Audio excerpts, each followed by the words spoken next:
কিন্তু বাংলাদেশে আছে। এখনো কিন্তু সেই ভাইটা ইন্ডিয়ায় চলে আসলো। আপনারা দেখতে পাচ্ছেন এটাও কিন্তু একটা সীমান্তবর্তী পিলার। দেখতে পাচ্ছেন এটা হলো বাংলাদেশে, আর এই যে এই পাশে থেকে কিন্তু এটা হলো ইন্ডিয়া। আসসালামু আলাইকুম ভিউয়ার্স, আশা করি সবাই অনেক অনেক ভালো আছেন। আজকে আমি আপনাদেরকে নিয়ে যাচ্ছি প্রাকৃতিক দুর্যোগময় গ্রামীণ একটি অঞ্চলে, এবং সেই সাথে থাকছে সীমান্তবর্তী গ্রাম, যেখানে রয়েছে শুধুমাত্র পিলার, কিন্তু নাই কাঁটাতারের বেড়া। সেই সাথে দেখাতে নিয়ে যাচ্ছি গ্রামীণ চর এলাকা, যেখানে বর্তমান নদী ভাঙ্গন শুরু হয়েছে।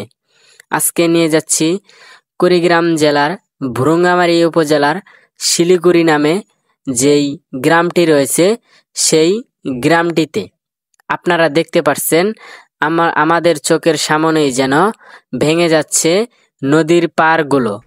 গ্রামীণ চরের মানুষের বসবাসগুলো এমনই হয়, একটু বৃষ্টি হতে না হতেই পুকুরগুলো যায় ভরে। আমরা জানি কুড়িগ্রাম জেলার ভুরুঙ্গামারী উপজেলার 16টি ছোট বড় নদী নালা রয়েছে, তার মধ্যে এটি আরেকটি। এটি সর্ববৃহত্তম নদী। বসবাস করে যাচ্ছে এই উত্তরবঙ্গের শেষ প্রান্তের মানুষগুলো। এখানে নেই কোনো শিক্ষা ব্যবস্থা, উন্নত মানের চিকিৎসা, নেই কোনো ব্যবস্থা। প্রতিবারই যেন ভেঙে যাচ্ছে এই নদীর পাড়গুলো। আমাদের চোখের সামনেই যেন ভেঙে যাচ্ছে বড় বড় দালান কোঠা এবং গাছগাছালিগুলো। এই গাছগুলো দেখতে পাচ্ছেন, এই গাছের বাগানটা কিন্তু ছিল বিশাল বড়, এখন কিন্তু ভেঙে গেছে। এখন এই বাগানটি ছোট হয়ে গেছে। আপনারা দেখতেই পাচ্ছেন একটি গাছ এখনো কিন্তু এই জায়গায় পড়ে আছে, কারণ এটা হয়তো বা ভেঙে নদীতে চলে যাইতো, সেই কারণে তার মালিক গাছটি আগেই কেটে নিয়েছে। চরের মানুষের জীবনযাপন এভাবেই যেন বছরের পর বছর চলতেছে। আগে কিন্তু এই নদীর পাড়েই ছিল বাড়ি, কিন্তু নদীটা বড় হওয়ার কারণেই কিন্তু বাড়িগুলো অনেকটাই পিছিয়ে যাচ্ছে। এই প্রাকৃতিকময় দুর্যোগের সাথে লড়াই করেই যেন ভুরুঙ্গামারীর মানুষ বসবাস করে যাচ্ছে প্রতিনিয়ত।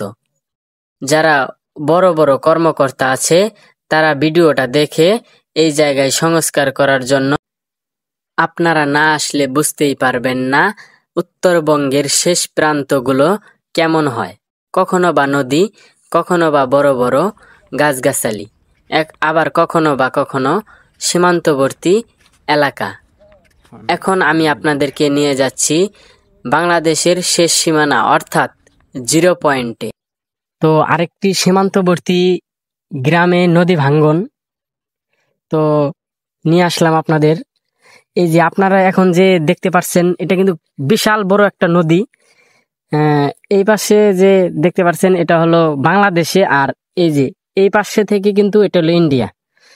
আর এই যে সীমানা পিলার হলো এই যে আমার সামনে সীমানা পিলার, ওই পিলারের কাছে যাব। আপনাদের আগে এইটুকু আগে বিস্তারিত বলি।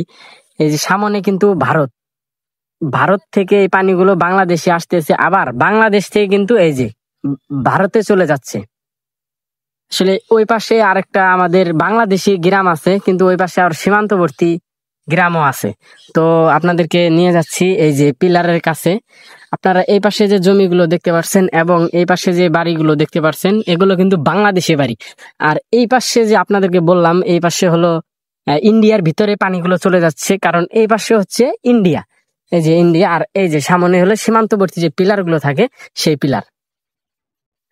তো এই পাশে যে জমি, এগুলো কিন্তু আসলেই ইন্ডিয়ার ভিতরে ভারত, আর এই পাশে হলো বাংলাদেশ। এই যে আপনাদের বললাম যে পিলার, এই যে পিলার। তো এই যে দেখেন এই পাশে লেখা আছে ইন্ডিয়া, আর এই পাশে হলো বাংলাদেশ। অর্থাৎ এই যে এই পাশে যে আপনারা দেখতে পাচ্ছেন, এগুলো সম্পূর্ণটাই হলো বাংলাদেশের একটা বাড়ি অথবা জমি, আর এই পাশে হলো ইন্ডিয়া। এই যে সামনে যে আপনারা বাড়িটা দেখতে পাচ্ছেন, এই বাড়িটা কিন্তু বাংলাদেশের একটা বাড়ি না, এটা হলো ইন্ডিয়ার বাড়ি। এই যে এই পাশে হলো বাংলাদেশ, আর এই পাশে হলো ইন্ডিয়া, আর এই যে সীমান্তবর্তী পিলার। আর আপনাদেরকে যে বললাম, এই যে এই বাড়িটা দেখতে পাচ্ছেন, এই বাড়িটা কিন্তু ইন্ডিয়ার একটা বাড়ি। আর আপনাদের বললাম নদী, বড় নদী, এই যে সেই বড় নদীটা। তো আপনারা ভিডিওতে একটু লাইক করবেন। কোনো প্রকার পাসপোর্ট ভিসা ছাড়াই ভাই কিন্তু চলে আসতেছে আমাদের ইন্ডিয়ার ভিতরে। এখনো কিন্তু বাংলাদেশে আছে, এখনো কিন্তু সেই ভাইটা ইন্ডিয়ায় চলে আসলো। আর এই যে দেখতেই পারছেন ইন্ডিয়ার সীমান্তবর্তী পিলার। আমি আগেই বলছিলাম এখানে কোনো নেই কাঁটাতারের বেড়া, এখানে শুধু রয়েছে সীমান্তবর্তী পিলার। আরেকটি পিলারে আপনাদেরকে দেখাতে নিয়ে আসলাম। এই পিলারটি অর্ধেক কিন্তু মাটির নিচে, আর অর্ধেক হলো মাটির উপরে। এই পাশে যে আপনারা জমিটা দেখতে পাচ্ছেন, এটা কিন্তু বাংলাদেশি, আর এই পাশে যে দেখতে পাচ্ছেন এটা হলো ইন্ডিয়া। এই যে পিলারের কাছে কিন্তু চলে আসলাম আমি। আপনাদেরকে যদি দেখাই, এই পিলারটা কিন্তু অর্ধেকটা হলো মাটির উপরে আর অর্ধেক নিচে। এই পাশে হলো ইন্ডিয়া এবং এই পাশে হলো বাংলাদেশ। আশা রাখছি ভিডিওটি অনেক আপনাদের ভালো লাগবে। আরেকটি পিলারের কাছে নিয়ে যাব, সেই পিলারটি হলো মাটির নিচেই যেন পড়ে গেছে সম্পূর্ণটা। এই পাশে হলো বাংলাদেশ, আর এই পাশের ক্ষেতটা হলো ইন্ডিয়ার। খুবই কাছাকাছি জমি হওয়ার কারণেও এক হতে পারল না তারা। শুধুমাত্র একটি পিলারই কিন্তু তাদের জমিটাকে ভাগ করে দিয়েছে। এখন আমি আপনাদেরকে দেখাতে নিয়ে যাচ্ছি আশ্চর্যজনক একটি পিলারের কাছে, যে পিলারটি দেখে আমি নিজেও অবাক হয়ে গেছি। কারণ সবগুলো পিলারই এর আগে আমি আপনাদেরকে দেখাইছিলাম, ওই পিলারগুলো কিন্তু মাটির উপরে। এটা কেমন জানি মাটির নিচেই পড়ে গেছে 3 ভাগের 1 ভাগ উপরে, আর 3 ভাগই যেন রয়েছে মাটির নিচে। এগুলো কিন্তু তারা দেখেনি। আপনারা দেখতে পাচ্ছেন এটাও কিন্তু একটা সীমান্তবর্তী পিলার।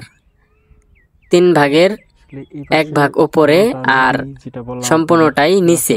এই পাশে যে দেখতে পাচ্ছেন এগুলো কিন্তু বাংলাদেশ, আর এই পাশে হলো ইন্ডিয়া।